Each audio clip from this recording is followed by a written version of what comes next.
जाकर जल चढ़ाएंगे। आप भी बना लो एक नियम कि बैसाख महीने की शिवरात्रि मुझे भी शंकर भगवान को अपने दिल की बात कहते हुए, अपने मन की बात कहते हुए, रोग मुक्ति के लिए, कार्य सिद्धि के लिए, धन वैभव संपदा के लिए, समृद्धि के लिए मुझे भी जल चढ़ाना। मैं भी जल चढ़ा। कथा चूके ना, आपको 10 जगह जाकर सिर नवाने की जरूरत ना पड़े, एक महादेव के चरणों से ही आपका आनंद सुख प्राप्त हो जाए। एक मिट्टी का पात्र, और मिट्टी का अगर कोई कलश है छोटा सा, उस कलश के ऊपर तांबे का कलश, माता प्रसूति, दक्ष प्रजापति और माता वीरणी,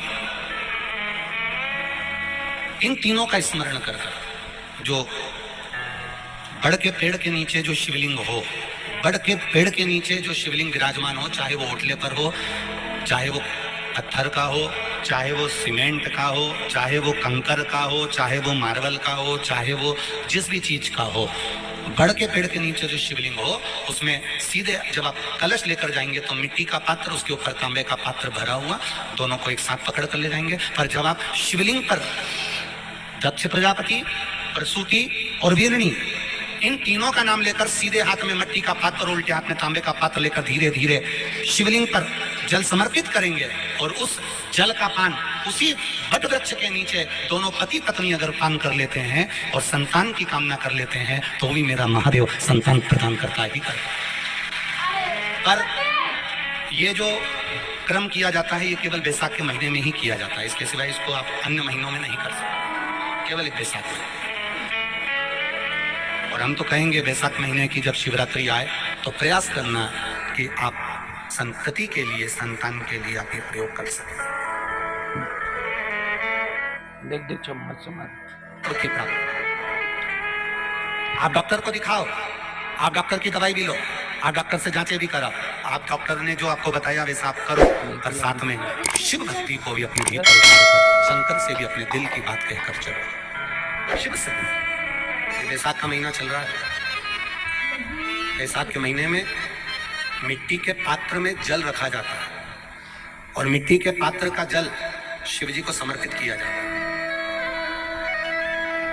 बैसाख चरित्र स्कंद पुराण में उठाकर पढ़ना कि आखिर मिट्टी के पात्र का जल बैसाख के महीने में शंकर को क्यों चढ़ाया जाता है। अगर मिट्टी का पात्र भी नहीं हो, तुम्हारे घर में मटका हो, सुरई हो, वो भी नहीं हो, तो एक दिए में मिट्टी के पानी भर लो, और वो पानी तांबे के कलश के अंदर जो पानी है उसमें मिला लो। पर मिट्टी का जल शिव जी को क्यों चढ़ाया जाता है? स्कंद पुराण के अंदर बैसाख महत्व में लिखा कि जो अधोगति में मर गया होता है, अचानक मर गया होता है, एक्सीडेंट में मर गया होता है, उसकी जीने की और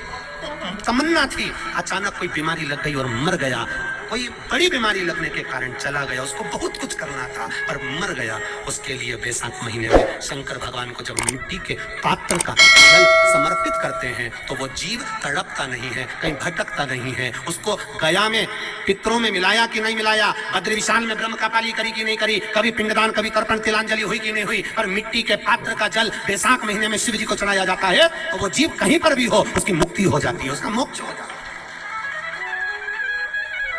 भले एक दिए, अगर आपके पास मिट्टी का मटका नहीं है, आपके पास मटका नहीं, सुराई नहीं, मटकी नहीं, मिट्टी का कोई पात्र नहीं, कोई कारवा नहीं, तो आप दिए के अंदर भी जल भरकर उसको तांबे के लोटे में मिलाकर शिव जी को चढ़ा सकते हैं बैसाख महीने में।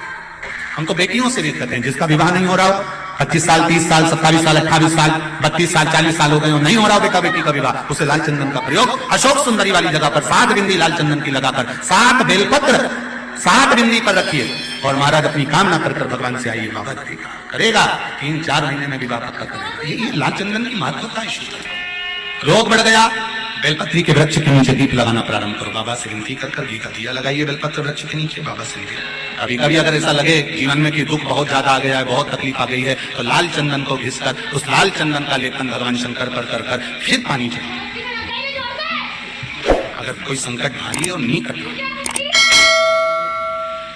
जैसे किसी नारी का गर्भ नहीं ठहर रहा, 15 साल हो गए, 20 साल हो गए, 25 साल, जैसे इसने लिखा एक माता ने कि 18 साल की बेटी हो गई थी पर संतान में पुत्र नहीं, तो उसने भाव से कथा सुनी। इसे आपके भीतर अगर 20 साल हो गए, 25 साल हो गए, 30 साल हो गए, संतान का सुखी नहीं है, लाल चंदन का लेपन बाबा भोलेनाथ पर करना प्रारंभ करो। पीठिका पर लाल चंदन का लेपन करना प्रारंभ करो। लाल चंदन से बाबा का श्रृंगार करना प्रारंभ करो। एक बेलपत्री पर लाल चंदन, दोनों पत्ती नीचे वाली, जो नीचे की जो 2 पत्ती होती है इससे लाल चंदन, और बीच वाली पत्ती पर पीला चंदन लगाकर बाबा के शिवलिंग को समर्पित करिए। बाबा से प्रार्थना करिए, रोज प्रार्थना करो। परंतु एक बात का स्मरण रहे, 25 साल हो गए, 20 साल हो गए, 30 साल हो गए, संतान नहीं, तो पहले जल से अभिषेक कराना, अभिषेक कराकर उस जल का आचमन